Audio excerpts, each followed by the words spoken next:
have people being injured in fairly remote places and having to be transported by rather rough conveyance from some remote site to a local hospital shelter and then transported to a final destination for their ultimate care. That all takes time, and that all takes several movements for the patient. They have to be transferred from where their site of injury was to one type of gurney, from that type of gurney to another gurney that fits in some other transport medium, and then to another one that fits in a helicopter, and to another one that fits on an airplane, and finally at the hospital get transferred to a hospital bed and then to the operating table.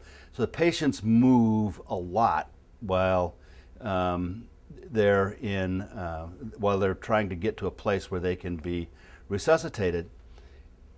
And frequently their injuries are actually made worse by all of this motion. Not through any fault of anyone, but just because we don't have the stuff available to stabilize them with.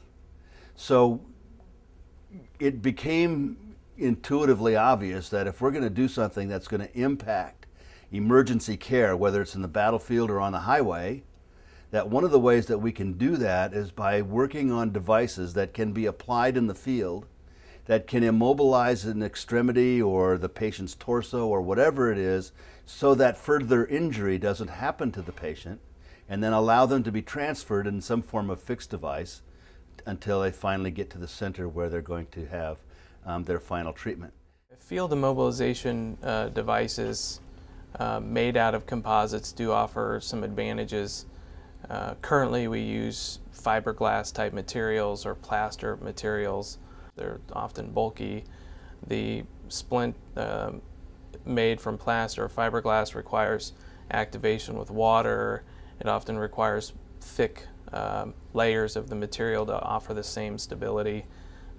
Composites offer some advantages. They can be very thin and at the same time quite rigid. They have the potential to be activated by air and not necessarily by another material, so they could be wrapped on in a field very quickly and then set very quickly and not be real bulky.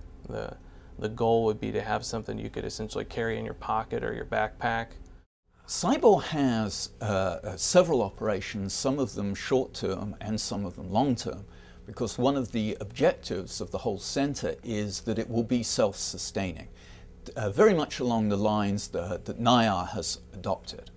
So in order to do that, we have some short-term projects such as surgical instruments, gurneys, operating room tables that are less regulated by the FDA.